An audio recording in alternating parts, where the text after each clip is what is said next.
আগে উপরের ভিডিওটা দেখা যাক। আমার কিছু কথা আপনাদেরকে আমি জানানোর দরকার।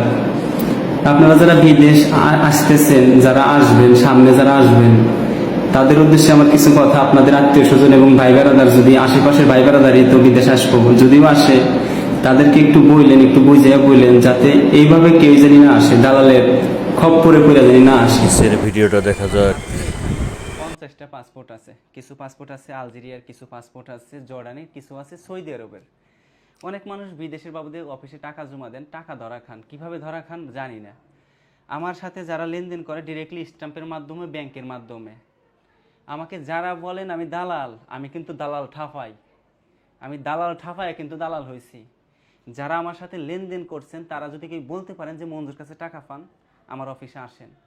ডিরেক্ট আমি যাদের সাথে লেনদেন করি ডিরেক্ট স্ট্যাম্পের মাধ্যমে, ব্যাংকের মাধ্যমে, সরাসরি।